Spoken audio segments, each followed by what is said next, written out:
Hello everyone, कोल India limited management trainee जिसका examination आप सभी को पता है 24 अगस्त को होने वाला है। और ये एग्जामिनेशन सभी ब्रांचेस के लिए electrical, mechanical, civil, EC, CSIT, system and सभी ब्रांचेस के लिए होने वाला है। 200 मार्क्स का पेपर है और इसके बारे में आपको इंफॉर्मेशन पहले ही पता चल चुकी थी with the help of SMS और with the help of all other things. But हाँ, इसका एडमिट कार्ड जैसा कि आपको पता था कि 3 दिन पहले आने वाला है, तो आज आप लोगों का एडमिट कार्ड आउट हो चुका है। एडमिट कार्ड कैसे देखना है, तो आप अपनी कोल इंडिया लिमिटेड की ऑफिशियल वेबसाइट पे जाइए। कोल इंडिया लिमिटेड की ऑफिशियल वेबसाइट पे मैं आपको बता देता हूं, यहां पर ये देखेंगे।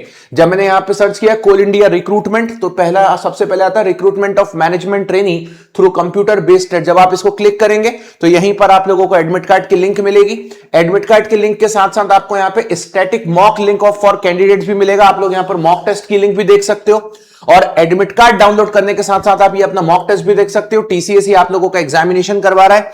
नेगेटिव मार्किंग आपकी नहीं है पेपर के अंदर और 200 सवाल आपके पेपर के अंदर है। मैं ये भी बताऊंगा क्वेश्चन आपको अटेम्प्ट कैसे करना है। तो पहले तो अपन बात कर लेते हैं एडमिट कार्ड के बारे में। तो एडमिट कार्ड आप लोग जाकर के आराम से अपना डाउनलोड कर सकते हो। एडमिट कार्ड जब आप डाउनलोड करोगे तो सबसे पहले आपके सामने ये वाला पेज ओपन हो जाएगा, यूजर आईडी एंड पासवर्ड। तो यूजर आईडी और पासवर्ड आप सभी के पास होगा, आप सभी के मेल पे होगा जब आपने फॉर्म फिलअप किया होगा। इस यूजर आईडी पासवर्ड को जब आप पुट ऑन करेंगे तो यहां पर लेफ्ट साइड आ जाएगा डाउनलोड्स का एक ऑप्शन और उस डाउनलोड के एक ऑप्शन में आ जाएगा ई कॉल लेटर। उस ई कॉल लेटर को क्लिक करोगे 2 पेज का पीडीएफ डाउनलोड हो जाएगा जो कि आपका एडमिट कार्ड है। एडमिट कार्ड के ऊपर आपका सेंटर लिखा रहेगा, एग्जाम टाइमिंग लिखी रहेगी, रिपोर्टिंग टाइम लिखा रहेगा, आपकी फोटो सिग्नेचर लगा रहेगा। ये पहले पेज पे होगा और दूसरे ही पेज पर आप सभी के लिए हमारे इंपॉर्टेंट इंस्ट्रक्शंस है। इंपॉर्टेंट इंस्ट्रक्शन में यही सब चीजें मेंशन्ड है कि एक वैलिड आईडी प्रूफ लेके आइएगा, पासपोर्ट साइज फोटो लेकर के आना है, साथ ही साथ में अपनी वाटर बॉटल साथ में कैरी करें, वहां नहीं रहे, ट्रांसपेरेंट वाटर बॉटल रहे, कैलकुलेटर अलाउड नहीं है, राइट। उसके बाद और अगर जो भी इंपॉर्टेंट, ये सारे हमारे इंपॉर्टेंट मेन इंस्ट्रक्शन है। बाकी सारे इंस्ट्रक्शंस तो आप सभी लोग समझते हो। मेरा मुद्दा ये है कि एडमिट कार्ड तो आप डाउनलोड कर लोगे, सारी चीजें आप कर लोगे, लेकिन सबसे इंपॉर्टेंट बात ये है कि आप सभी को पता है कि कुछ इंपॉर्टेंट टिप्स हैं जो मैं आप लोगों को देना चाहता हूं। जैसे सबसे पहली चीज, जिन बच्चों का पेपर सुबह की शिफ्ट में है, मतलब 9 बजे, जिन ब्रांच का पेपर है, जैसे इलेक्ट्रिकल वाले बच्चे जो है उनका पेपर सुबह 9:30 बजे से, सिविल वाले जो बच्चे उनका पेपर सुबह मॉर्निंग शिफ्ट में, बाकी मैकेनिकल ईसी वाले बच्चों का पेपर आफ्टरनून शिफ्ट में। तो सुबह वाली शिफ्ट वाले जितने भी बच्चे हैं वो थोड़ा ध्यान से अपने सेंटर पर पहुंच जाए, टाइमली सेंटर पे पहुंच जाए। बारिश का मौसम है, बहुत जगह पूरे देश में ही सेंटर्स हैं, तो आराम से अपना टाइमली सेंटर पे पहुंच जाएं। इस चीज का विशेष रूप से ध्यान रखें, बिकॉज आपको भी पता है आज के डेट में एग्जामिनेशन हॉल्स के अंदर चेकिंग और सिक्योरिटी थोड़ी सी टाइट हो चुकी है और इसी वजह से टीसीएस ने भी कर दी है, इसी वजह से थोड़ा सा दिक्कत हो सकता है किसी स्टूडेंट को लेट पहुंचने पे, तो इस चीज का ध्यान रखें। दूसरा पॉइंट, आप अपनी सारी चीजें अपने साथ कैरी करें, जो भी आप लोगों को लगता है, जो आपकी नीड है, जो एग्जाम हॉल में जाने के लिए है, वो कैरी करें। अब बहुत ज्यादा पढ़ने की जरूरत नहीं है, लास्ट मोमेंट पे आप लोग कुछ चीजें अपनी देख सकते हो।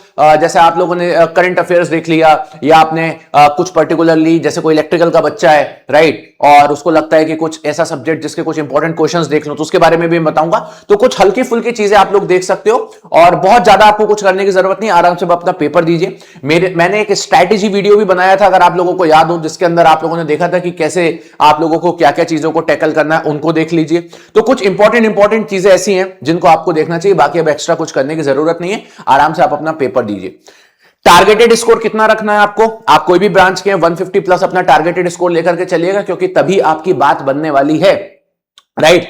पेपर टेक्निकल की अगर मैं बात करता हूं, कुछ ब्रांचों के लिए पेपर सिंपल ही रहने वाला है, कुछ ब्रांचों के लिए पेपर थोड़ा मॉडरेट रह सकता है। एग्जाम एनालिसिस करेंगे, उसके अंदर मैं आप लोगों को यह भी बताने वाले हैं। नाउ बात आती है, लोगों ने जब ये मॉक टेस्ट की लिंक दी, तो देख लेते हैं मॉक टेस्ट की लिंक से हमें क्या समझ में आ रहा है। तो यार, मॉक टेस्ट की जो लिंक हमारे पास अवेलेबल है, इससे हमें समझ में यह आ रहा है, अगर आप देखोगे यहां पर मॉक टेस्ट की लिंक में क्या समझ में आ रहा है, तो 180 मिनट का पेपर है, वो हम सबको पता है, 3 घंटे का पेपर है, 200 क्वेश्चन है। अच्छा, एक चीज मैं बताता हूं, सीआईएलएमटी के पेपर में ना आपको कभी टाइम कम नहीं पड़ेगा, कभी टाइम कम नहीं पड़ेगा, टाइम मोर देन सफिशिएंट रहेगा। मैं आपको यह भी बताता हूं कि कैसे आपको पेपर अटेम्प्ट करना है और कौन से सेक्शन आप पहले अटेम्प्ट कर सकते हो। तो देखिए, सबसे पहले तो सारी चीजें सेक्शन वाइज है, आप कोई भी सेक्शन पहले अटेम्प्ट कर सकते हो, किसी भी सेक्शन से किसी भी सेक्शन में चले जाओ, कोई दिक्कत नहीं है। आपका नॉन टेक्निकल इंग्लिश हिंदी दोनों में रहेगा, टेक्निकल भी आपका इंग्लिश हिंदी दोनों में रहेगा। सिर्फ एक सब्जेक्ट ऐसा है जो इंग्लिश में रहेगा और वो आपको भी पता है इंग्लिश होता है, राइट। अब मुझे ऐसा लगता है कि आपको पहले क्या अटेम्प्ट करना चाहिए। देखिए, 3 घंटे का समय है, आपको भी पता है। सबसे पहले मुझे लगता है आपको अपना टेक्निकल पोर्शन को अटेम्प्ट करना चाहिए, बिकॉज हो सकता है आपका टेक्निकल पोर्शन जो है वो इजी हो सकता है वो इजी टू मॉडरेट हो, और हो सकता है 10-15 सवाल थोड़े से टफ भी हो। तो इट टेक्स टाइम, वो 100 क्वेश्चन आपके समय लेंगे। बहुत सारे देश में ऐसे पेपर होते हैं जिसमें 2 घंटे ही मिलते हैं 200 क्वेश्चन करने के लिए, वहां भी बच्चा आराम से 130 140 तक अचीव कर लेता है विद नेगेटिव मार्किंग। जैसे एसएससी जेईई का एग्जामिनेशन है, वहां भी सेम कंडीशन होती है, वहां 2 घंटे ही मिलते हैं 200 क्वेश्चन के लिए, लेकिन वहां पे थोड़ा सा लेवल आसान होता है टेक्निकल का, बट यहां पर हो सकता है थोड़ा सा लेवल बढ़ा दिया जाए। नाउ तो मुझे लगता है सबसे पहले आपको टेक्निकल अटेम्प्ट करना चाहिए। टेक्निकल जब आप अटेम्प्ट कर रहे होगे 100 क्वेश्चन, तो आप टारगेट करो कि मुझे यार 75 क्वेश्चन करना है। तो आप क्या करिए, गो थ्रू में करिए। गो थ्रू में कैसे किया जाता है, मतलब गो थ्रू में पहला क्वेश्चन देखा, बना ठीक है, दूसरा पे आ गए, दूसरा बना ठीक है, तीसरे पे आ गए, तीसरा बना ठीक है, ऐसे करके ना शुरू के आधे घंटे में गो थ्रू करिए। जब आप आधे घंटे में 100 क्वेश्चन को फट फट फट फट फट गो थ्रू करोगे, तो 100 में से मैं आपको बता देता हूं 40 से 50 क्वेश्चन आपको ऐसे मिलेंगे जो सीधे सीधे 30 सेकंड्स के अंदर अंदर सॉल्व होने वाले थे। 30 सेकंड्स में बोल दो या देखते से ही सॉल्व हो जाने वाला क्वेश्चन था। ऐसे 40 से 50 क्वेश्चन आपको मिलेंगे, तो एक गो थ्रू में आप ये कर लीजिए। फिर वापस से अगले आधे घंटे पे आइए। इसके बाद क्या करिए, उन क्वेश्चन को छोड़ दीजिए, वो क्वेश्चन आपके ऑलरेडी सही हो चुके हैं। अब जो बचे हुए 50 क्वेश्चन है, सपोज बचे हुए 50 क्वेश्चन है, आप ये सोचिए आपको उसमें से 50 में से 50 सही नहीं करना है।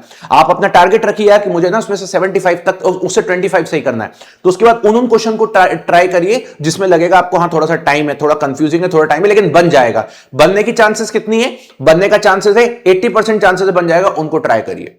तो उनको ट्राई जब आप करेंगे ना दूसरे वाले गो थ्रू में, तो दूसरे वाले आधे घंटे के गो थ्रू में आपको सिर्फ 25 सवाल ही बनाने हैं, राइट। तो उस तरीके से ट्राई करिए। अब हमने 1 घंटे का ये मार्जिन लेके रखा है टेक्निकल का, हमें भी पता है हमारे पास टाइम सफिशिएंट है 3 घंटे का, राइट। हमने लेकिन 1 घंटे का मार्जिन लेकर रखा। क्यों 1 घंटे का मार्जिन लेकर रखा, क्योंकि इस 1 घंटे को अगर आप इस तरीके से यूटिलाइज करोगे, मैं आपको जेन्युइनली बोल रहा हूं, आप आराम से 1 घंटे में 60 से लेकर के 65 के बीच में क्वेश्चन अटेम्प्ट कर लोगे, कोई बड़ी बात नहीं। 60 तो कर ही लोगे भाई, 65 तक नहीं भी गए ना तो 60 तक तो कर लोगे, राइट। बचे अब 40 सवाल, 40 सवाल बचे आपको। अब इस 40 सवाल में से आपका टारगेट कितना रहना चाहिए, 15 क्वेश्चन का। अब रुक जाओ इसको, अब यहीं पे रोक दो इसको। अब चलते हैं सीधे नॉन टेक्निकल पे।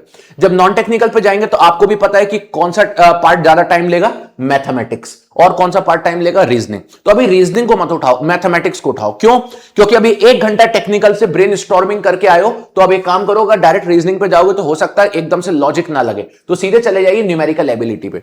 न्यूमेरिकल एबिलिटी जो मैथमेटिक्स होती है उसमें लॉजिक नहीं लगाना होता है, वहां फॉर्मूला अप्लाई करना होता है। आपको आता है आप करोगे, नहीं आता है आप आगे बढ़ जाओगे। तो न्यूमेरिकल एबिलिटी अप्लाई करो। न्यूमेरिकल एबिलिटी जब आपकी अप्लाई हो जाए, ठीक है, उसके बाद आप इंग्लिश पे आइए। इंग्लिश में आपको दिमाग नहीं लगाना होगा, इंग्लिश में आपको पता है तो होगा चीजें, नहीं होगा तो नहीं होगा, और टाइम थोड़ा कम लगेगा, 25 क्वेश्चन इंग्लिश के। इंग्लिश पे आ जाइए। जब इंग्लिश से मन भर जाए तब चले जाइएगा रीजनिंग पे, और जब रीजनिंग से फिर मन भर जाए तो उसके बाद वापस से अपने उस टेक्निकल पोर्शन पे जाइएगा। तो यहां पे जब आप आओगे ना, तो ये सारा पार्ट कंप्लीट कर देना, ये सारा पार्ट आपको कंप्लीट करना। तुक्का नहीं मारना, जो जेन्युइन बन रहा है वही करना। तुक्का मारने के लिए तो समय अभी अपने पास और है, तुक्का नहीं मारना, जेन्युइन वाला करना है। जेन्युइन वाला पार्ट यहां भी करना है, जेन्युइन वाला पार्ट यहां भी करना है, जेन्युइन वाला पार्ट यहां भी करना है। ये 3 सेक्शन ऐसे हैं जो सबसे ज्यादा स्कोरिंग है। मतलब मान लीजिए मैंने 20 सवाल भी यहां से निपटा लिए। मैं नहीं बोलता रीजनिंग में आप पूरे 25 करके आओ, 20 करोगे, इससे 20 करोगे, इससे 20 करोगे, 60 नंबर होता है जेन्युइन वाला। जेन्युइन वाला 60 नंबर होता है। अब रुक जाओ, 60 इधर पहले बना चुके थे, 60 इधर बना चुके थे, अब 120 के हिस्से में पहुंच चुके हो। अब 120 का हिस्सा 2 घंटे में मैं मान के चलता हूं कि खत्म हो जाता है। 2 घंटे, अभी भी हमारे पास 1 घंटे का समय बचा है। ये 2 घंटे सक्सेसफुली हमने 120 क्वेश्चन को सही करने में दिया। अब हमारे पास 1 घंटा बचा है। हमारा मन करेगा बार बार हम जनरल नॉलेज की तरफ जाए, मत जाओ। जनरल नॉलेज के 25 सवाल है ना, कितनी देर लगेगी, मात्र 5 से 10 मिनट। आता होगा तो होगा, नहीं होगा तो नहीं होगा। तुक्का नहीं मारना है, भी उसको रोक के रखो, 10 मिनट उसके लिए दे देंगे निकाल के। अब टेक्निकल पे आइए। कोशिश करिए जो सवाल आपने यहां पे छोड़े हैं उनमें से 15 सवाल निपटाने के लिए कोशिश करिए। उसके बाद मैथ्स रीजनिंग से जो आपसे नहीं बना उनको निपटाने के लिए, क्योंकि ये चीजें आपसे बन जाएंगी। मैथ्स रीजनिंग और टेक्निकल वो पोर्शन है जहां आप तुक्का मार के बार बार चीजों को गलत नहीं करोगे, आप आराम से करोगे। इंग्लिश और जनरल नॉलेज एक ऐसी चीज है जहां पे आता है तो ही कर पाओगे, नहीं आता तो आपको लीव ही करना पड़ेगा, आपके पास कोई ऑप्शन नहीं है। बट जो चीजों को टाइम देके कर सकते हो उनको अटेम्प्ट करो। Clear clear. आधा घंटा इनको ढंग से दो, और आधा घंटा ढंग से देने के बाद कोशिश करो कि यार ठीक है हम 140 तक पहुंच गए हैं मामला, अब आपके पास आधा घंटा और बचा है। अब इस आधे घंटे में आपको अपने जीके को भी देखना है, इस आधे घंटे में आप लोगों को अपना इंग्लिश का आपको इस आधे घंटे में अपना जीके भी देखना है, और इसे आधे घंटे में तुक्का भी लगाना है। तो 10 मिनट आपने अपना जीके देख लिया। मान लीजिए जीके में आपसे 25 में से 12-13 सवाल बन गए, ठीक है भैया कोई बात नहीं, 10 नहीं बने कोई बात नहीं। टोटल नॉन टेक का स्कोर 75 तक पहुंच गया। बहुत बढ़िया। नॉन टेक का स्कोर 75 पहुंच गया, हम 150 तक पहुंच गए। अब हमें तुक्का लगाना स्टार्ट करना है। अब हम यहां से गैसिंग लगाएंगे। ये एक स्ट्रैटेजी होती है, ये एक तरीका होता है किसी एग्जामिनेशन को देने के लिए, जब एग्जाम के अंदर मल्टीपल सेक्शंस होते हैं। जैसे आज नॉन टेक में 4 सेक्शन है, टेक का अपना एक सेक्शन है। ये बेटा तरीका होता है।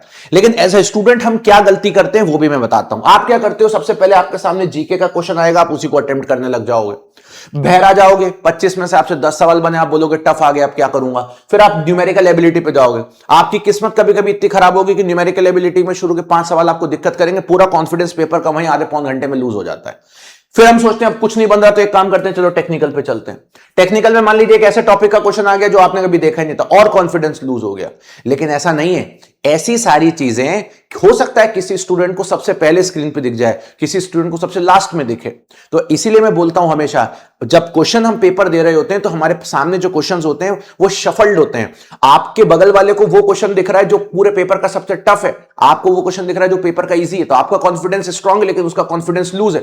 हो सकता है कल को आप उसकी जगह पे बैठे हो, तो लूज नहीं करना, इसलिए पूरे पेपर को गो थ्रू करना इंपॉर्टेंट होता है। और यही टेक्टिक से स्टूडेंट सबसे ज्यादा एक्यूरेसी निकाल पाता है, और लास्ट मोमेंट पे जब उसको एक लिमिटेड टाइम मिलता है तो उसके वो तुक्के भी ठीक ठीक लगने लगते हैं जितने इंपॉर्टेंट होते हैं। इस स्ट्रेटेजी से पेपर दीजिए। हमारी पूरी विशेष आपके साथ है, पूरी टीम की विशेष आपके साथ है, और पेपर अपना स्ट्रांग करके जाइए। पेपर अपना बेहतर जाएगा, उसकी चिंता मत करिए।